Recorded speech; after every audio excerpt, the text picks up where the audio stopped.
I'm Laurie Timble, and I'm inviting all of you to come down to the March Against Monsanto, May the 24th at the Parkinson Rec Center. The yes men have struck again. Members of the activist group spoke at the Homeland Security Congress, posing as U.S. government officials. At the conference, they announced a fictitious new U.S. government plan called American Renewable Clean Energy Network to convert the United States to 100% renewable energy by 2030. This is a member of the Yes Men who identified himself as Benedict Waterman, Undersecretary of Policy Implementation at the U.S. Department of Energy. Thank you very much. It's a great pleasure to be here and an honor to be making this announcement here. On behalf of the Department of Energy, I'm very excited to announce today a great new plan. It's beginning a process that will do nothing less than convert the United States energy grid into one that's powered entirely by renewable sources. We're going to do it in only slightly more time than it took to win World War II. American Renewable Clean Energy Network, AmeriCAN, is part of President Obama's Climate Change Action Plan. By 2030, America will produce 100% of our energy from renewables, establishing us once again as a beacon of innovation and progress and as a global leader in confronting the supreme challenge of climate change. The sun gonna shine, the sun gonna shine, the wind gonna blow, the wind gonna blow. That's all we need, that's all we need to continue to grow. In Congress, this National Homeland Security Congress is lobbyists, military contractors, and they believed you. Absolutely. And they danced with you. And they danced with us. In celebration, he danced. We're going to have to leave it there, Andy Bickleban, Mike Banana, and Gets Crazy Boy. Hi there, I'm Darren Howard. And I'm Robert Nisbeth. Urging you to say yes to the Yes Men. Yeah, I know. That's pretty cool. I wonder how... It does say something about their security checks, though, when these guys can funk a Homeland Security conference. You know, Homeland Security, 0 terrorists caught. However, you know, how many of them have been charged with theft, such other things. And the fact that, you know, guys got into the NFL doing the same thing. Yeah, I know. Okay. I think they need to take a look at their Homeland Security procedures and realize that they're wasting their money. We have some definite ideas on this one. This is your Radio Free Canada issue on the environment, and we got a really good clip for you if you have any concern about the environment, about fracking. They're here to fight fracking. Protesters on Parliament Hill held wastewater in their hands and called for a ban. We're calling on the Harper government to stop fracking. There's a spring to protesters' steps thanks to a new report. It says the impact of fracking can't be determined because the data to measure that isn't there, making it hard to say fracking is safe. Measuring the environmental conditions is critical to do now, not after the fact. Fracking is used in many provinces. A mix of water and potent chemicals are pumped into shale rock at high pressure. The rock fractures and releases gas. More than 11,000 wells are set to be drilled using fracking this year in Western Canada alone. As the use of fracking expands, so have concerns about its impact on groundwater and air pollution.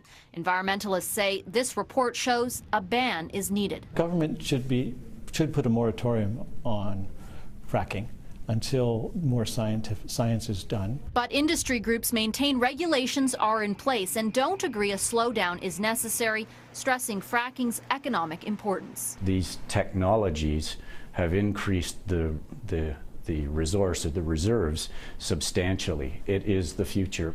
But the report contends a national plan for fracking is a good idea and says responsibility lies with industry and all levels of government. Ottawa's response today? Fracking has been used safely for decades. So fracking is an absolutely huge issue. The Koch brothers down in the United States sort of, you know, got in front of that one. They said that it was pretty good, but now they're putting legislation out saying fracking is cool. Of course, in spite of this report that the federal government got back, they said, well, fracking's been used safely for decades, so we'll just continue ignoring any science. Okay, strange but true. People actually believe government reports like that one. We're going to continue talking about it. But however, the people who got together to fight oil nonsense will surprise you. It's amazing. This something that's really not one of these things doesn't belong with the other. Thousands of people rallied in Washington, D.C. on Saturday, calling on President Obama to reject the Keystone XL pipeline. The rally came 4 days after Earth Day, when a group of ranchers, farmers, and tribal communities from along the pipeline route rode into Washington, D.C. and set up the Reject and Protect encampment near the White House. The group called themselves the Cowboy Indian Alliance. During Saturday's procession, members of the alliance presented a hand-painted teepee to the Smithsonian National Museum of the American Indian as a gift to President Obama. The teepee represented the Cowboy and Indian Alliance's hopes for protected land and clean water. Legendary musician Neil Young joined the protesters who rallied on the National Mall, then marched past the Capitol building. We're all children of Mother Earth, and that's why I'm here, because I feel we're all threatened by what's happening as a planet. We're threatened. I feel that the fossil fuel age is ending. It's having its first death gasps, and we need to keep pushing. We need to stop this pipeline, which is bringing this really bad fuel from Canada, from the tail of the snake all the way down to the head of the snake in Texas.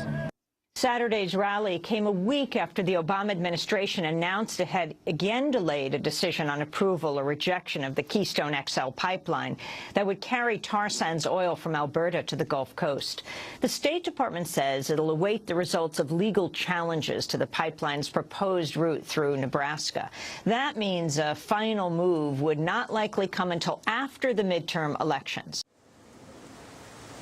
So the new CIA. Yes. Cowboy Indian Alliance. I like it. I would join the CIA. Of course, I've been called an FBI, but you would understand what that is unless you're, At any rate, you know what? Honestly, there's a lot of people that are involved in getting united, and most cowboys out there aren't total racists. Okay, we have a racist apartheid government here in Canada that didn't expect cowboys and Indians to get together.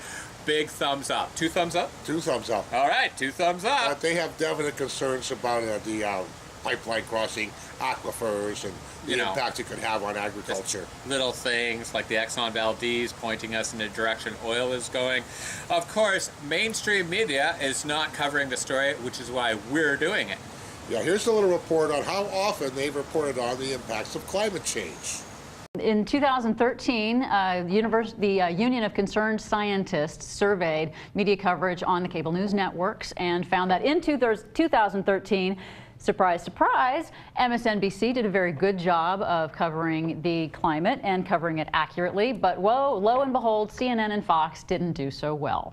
Let's take a look at those numbers. The Fox News Channel, when given the opportunity to cover climate change, they got 28% of those stories accurate, which means 72% of those stories either were misleading or just wholly wrongly inaccurate, and they often just ridicule the science and ridicule the climate change stories instead of actually covering what the stories actually say, whereas MSNBC did a really good job, which I was impressed to see. CNN falling in the middle there, mostly falling and failing.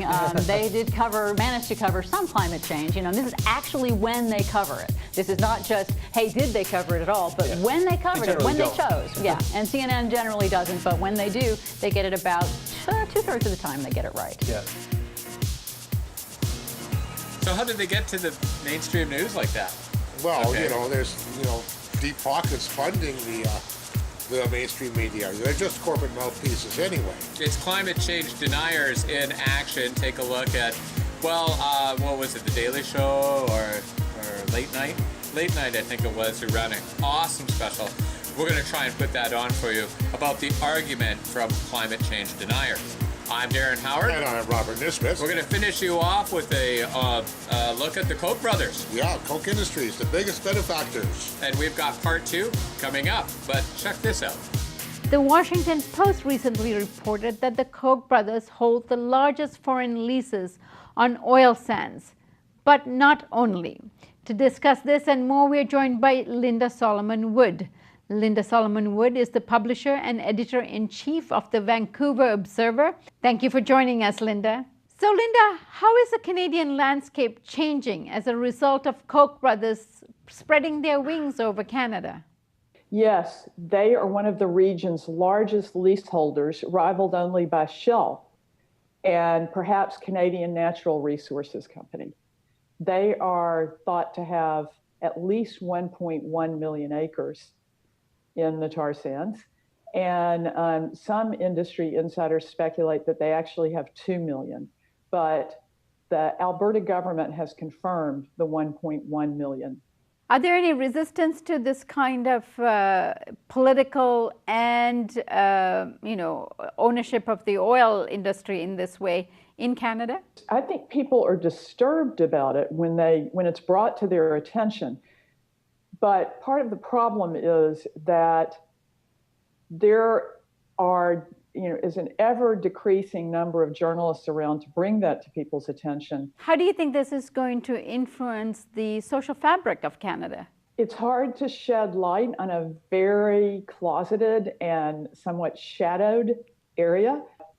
We do know that the Koch brothers have been donating to the Fraser Institute that has a lot of influence in Canada.